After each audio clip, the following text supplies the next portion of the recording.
আসসালামু আলাইকুম। বাংলাদেশ বেতার, রাজশাহী। স্থানীয় সংবাদ পড়ছি শাহানা পারভীন।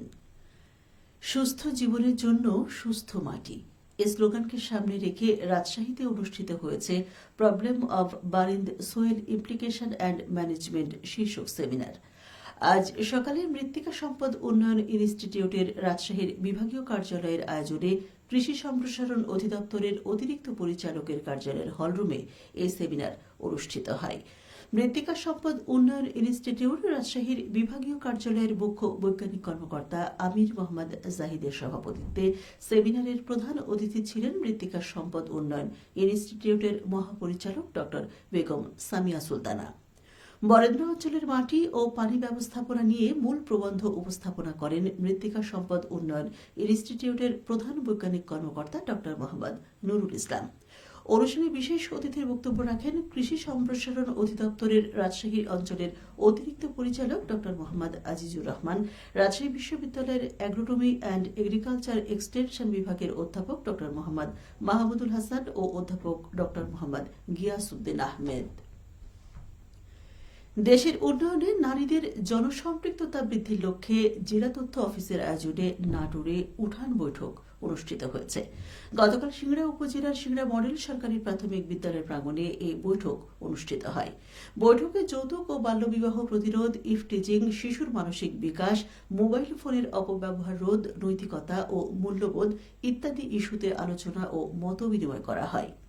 শিশু কিশোর কিশোরী ও নারী উন্নয়নে সচেতনতামূলক প্রচার কার্যক্রমের আওতায় আয়োজিত বৈঠকে সভাপতিত্ব করেন জেলা তথ্য অফিসার মোহাম্মদ আব্দুল আওয়াল।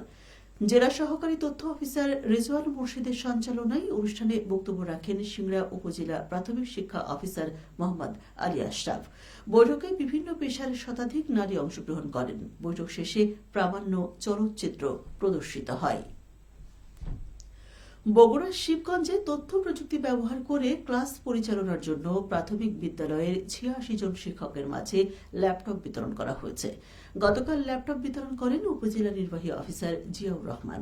এ সময় উপজেলা প্রাথমিক শিক্ষা অফিসার সাইফুন নাহার সহ প্রাথমিক বিদ্যালয়ের প্রধানগণ উপস্থিত ছিলেন। প্রাথমিক ও গণশিক্ষা মন্ত্রণালয় কর্তৃক প্রদত্ত ৮৬টি ল্যাপটপ সরকারি প্রাথমিক বিদ্যালয়ের প্রধান শিক্ষকদের মধ্যে বিতরণ করা হয়। এ সময় উপজেলা নির্বাহী কর্মকর্তা বলেন, বর্তমান সময়ে প্রযুক্তি ব্যবহার ছাড়া চলা অনেকটা অসম্ভব। কম্পিউটার ও ইন্টারনেটের মাধ্যমে জ্ঞান ভাণ্ডার সমৃদ্ধ করতে শিক্ষার্থীদের পাশাপাশি শিক্ষকদের আরও বেশি দক্ষতা থাকা প্রয়োজন।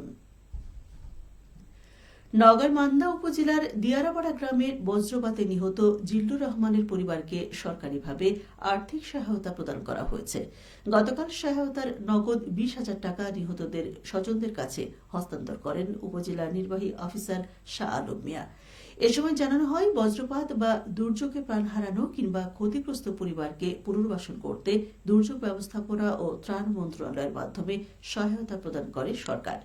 সেই ধারাবাহিকতায় জিল্লুর রহমানের পরিবারকে সহায়তা দেওয়া হয়েছে।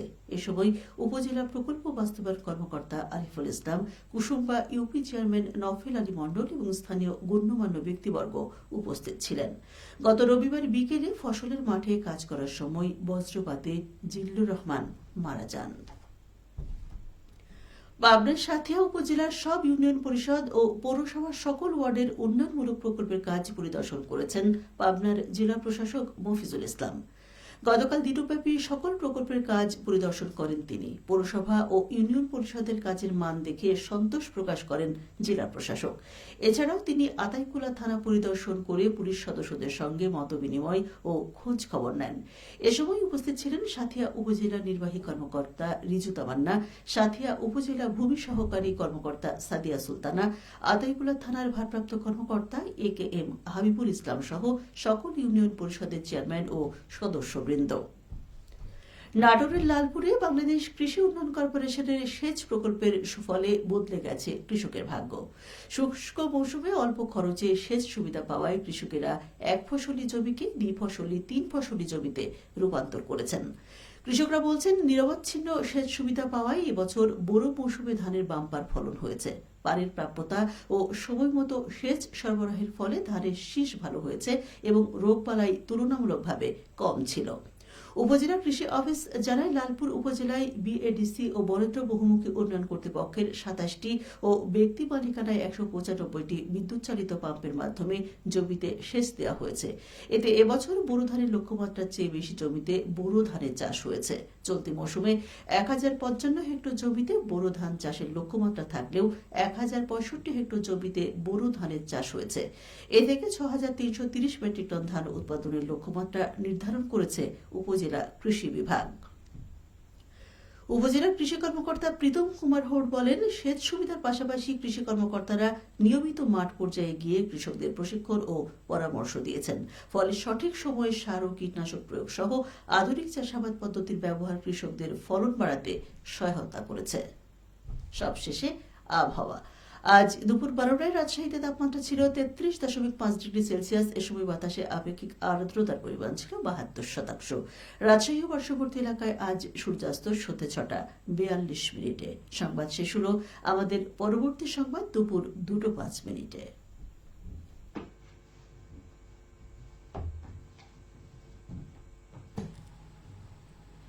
বাংলাদেশ ধার রাজশাহী। এখন শুনবেন পবিত্র কোরআন তেলাওয়াত, তর্জমা ও শিক্ষা। সূরা হাসর 18 থেকে 20 নম্বর আয়াত তেলাওয়াত করছেন কারি মাহদি হাসান। এরপর তেলাওয়াতকৃত আয়াতের তর্জমা ও শিক্ষা সম্পর্কে বলবেন ডক্টর আবু মোহাম্মদ আসাদুল্লাহ। আমি তাড়াহুড়া করে, ওরা তো চেয়ারটা সেট করবে, আমি ট্রেন ধরবো, সব দেখা যাচ্ছে। বন্ধ করে দিবে না, সাথে সাথে বন্ধ করে দাও, নিয়ম তো। বিসমিল্লাহির রহমানির রহিম।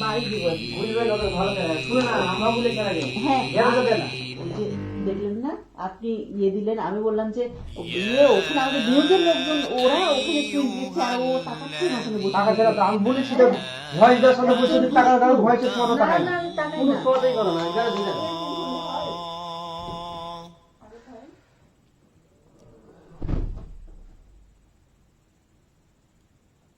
اتقوا الله ولتنظر نفس ما قدمت لغد يا أيها الذين آمنوا اتقوا الله ولتنظر نفس ما قدمت لغد واتقوا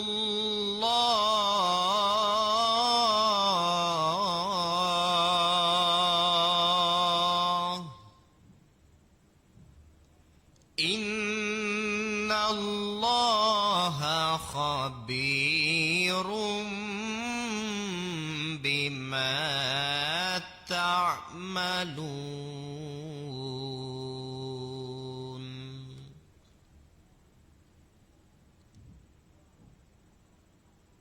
ولا تكونوا كالذين نسوا الله فأنساهم أنفسهم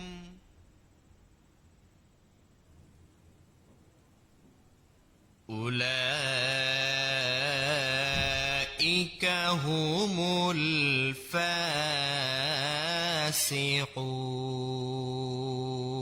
الفاسقون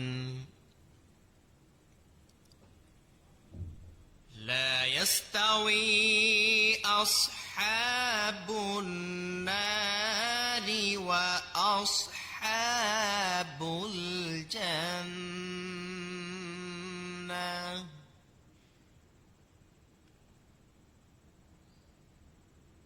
أصحاب الجنة هم الفائزون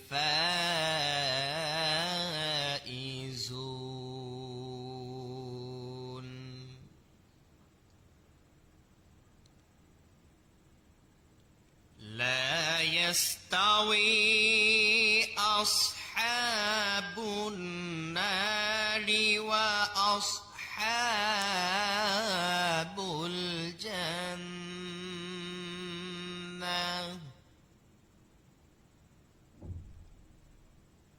أصحاب الجنة هم الفائزون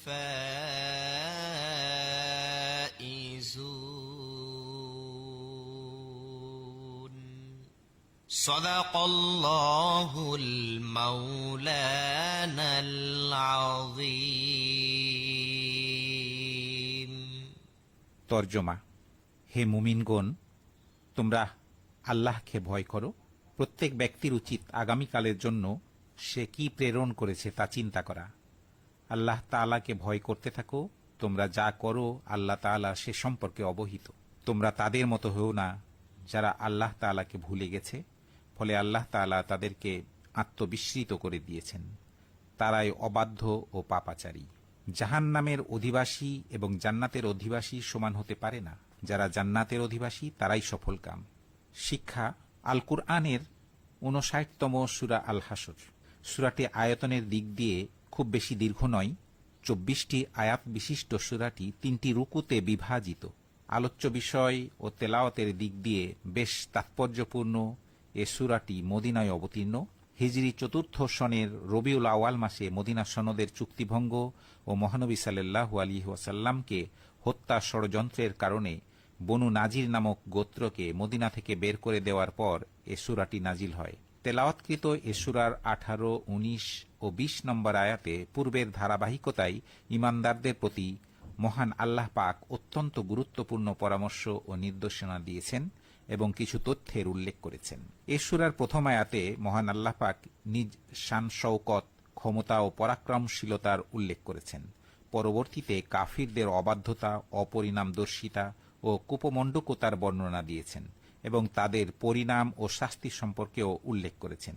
এই সূরায় আল্লাহ পাক একে একে কাফির, অনাচারকারী, মুনাফিক ব্যক্তিবর্গের বিভিন্ন কর্মকাণ্ডের উল্লেখপূর্বক তাদের পরিণতি ও শাস্তির পাশাপাশি সৎকর্মশীল, ইমানদার ও ভালো মানুষের কর্ম ও বৈশিষ্ট্যের একটি চিত্রও পরিবেশন করেছেন, যাতে করে সৎ অসৎ, ন্যায় অন্যায়, ভালো মন্দের পার্থক্যের ধারণা পাওয়া যায় এবং অন্যায়পন্থীদের পরিণতি ও ন্যায়পন্থীদের সফলতা সম্পর্কে আল্লাহর বান্দাদের মনে একটি ধারণা তৈরি হয়। তেলাওয়াতকৃত আয়াতগুলোতে পূর্বের ধারাবাহিকতায় আল্লাহ পাক মুমিনদের উদ্দেশ্যে কিছু নির্দেশনা, পরামর্শ, তাদের জন্য কিছু করণীয় ও বর্জনীয় বিষয় উল্লেখ করেছেন। ১৮ নম্বর আয়াতে মহান আল্লাহ পাক মুমিনদেরকে আল্লাহ তাআলাকে ভয় করার নির্দেশ দিয়েছেন এবং সাথে সাথে পরামর্শও দিয়েছেন এই বলে যে প্রত্যেক ব্যক্তির উচিত পরকালের জন্য কি প্রেরণ করেছে বা কি সৎকর্ম করেছে তা নিয়ে ভাবনা চিন্তা করা। এ আয়াতে তেলাওয়াতকৃত শব্দ লিগাদিন বা আগামীকাল বলতে কিয়ামতের দিন বোঝানো হয়েছে। এতে ৩টি বিষয়ের ইঙ্গিত রয়েছে। প্রথমত, সমগ্র ইহকাল পরকালের তুলনায় অতি অল্প ও সংক্ষিপ্ত, অর্থাৎ একদিনের সময়। পরকাল তো চিরন্তন, যার কোনো শেষ নেই। সে তুলনায় দুনিয়ার জীবন একান্তই নগণ্য। এই আয়াতে দুনিয়ার জীবনকে একদিন এবং পরকালকে আগামীকাল বলা হয়েছে। দ্বিতীয়ত, কিয়ামত অবশ্যম্ভাবী। এটি এতটাই নিশ্চিত যে আজকের পর আগামীকালের আগমন যেমন অবধারিত, কারো এতে সন্দেহ থাকতে পারে না। এমনিভাবে দুনিয়ার পরে কিয়ামতের এবং পরকালের আগমনে কোনো সন্দেহ নেই। তৃতীয়ত, কিয়ামত অতি সন্নিকটে, আজকের পর আগামীকাল যেমন অতি নিকটবর্তী। মোট কথা, এ আয়াতগুলোতে কিয়ামতকে আগামীকাল বলে উদাসীন মানুষকে আগাম সতর্ক করা হয়েছে। এ আয়াতের কর্ম বলতে সৎকর্ম এবং অসৎকর্ম উভয় ধরনের কর্মকে উদ্দেশ্য করা হয়েছে। অর্থাৎ একজন মুমিন ব্যক্তি পরকালের মুক্তির জন্য কতটা সৎকর্ম সম্পাদন করল সেটি ভাবা দরকার।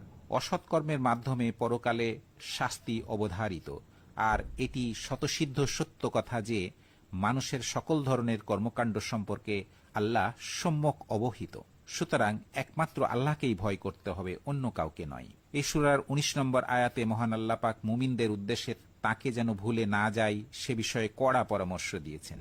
কারণ যে মহান আল্লাহ পরাক্রমশালী, কাফিরদের শাস্তি আরোপ করেন, মুমিনদের পুরস্কার প্রদান করেন, তাকে ভুলে যাওয়া আত্মবিস্মৃতির শামিল। তারা ভালো মন্দের জ্ঞান বিস্মৃত হয়ে যায়, আর যারা ভুলে যায় তারাই দুনিয়ার মোহে আসক্ত হয়ে পাপাচারে লিপ্ত হয়ে পড়ে, তারাই পাপিষ্ঠ। ২০ নম্বর আয়াতে আল্লাহ পাক গুরুত্বপূর্ণ একটি তথ্য দিয়েছেন এইভাবে যে জাহান্নামের অধিবাসী এবং জান্নাতের অধিবাসী সমান নয়। জাহান্নাম তো শাস্তির জায়গা, অন্যায়পন্থীদের শেষ পরিণতি শেষ পর্যন্ত জাহান্নাম। পক্ষান্তরে জান্নাতবাসীরাই সফল কাম। ন্যায়পন্থীদের মুমিনদের পুরস্কার স্বরূপ আল্লাহ পাক তাদের এই জান্নাত প্রদান করবেন, অর্থাৎ প্রত্যেক মুমিনের গন্তব্য হচ্ছে জান্নাত। জান্নাতবাসী হওয়াই সফলতা। তেলাওয়াতকৃত আয়াতের শিক্ষা নিয়ে আমরা যেন জান্নাতবাসী হতে পারি এবং জান্নাতের উপযোগী হওয়ার মতো ইমানদার ও সৎকর্মশীল হই। আল্লাহ আমাদের তৌফিক দান করুন।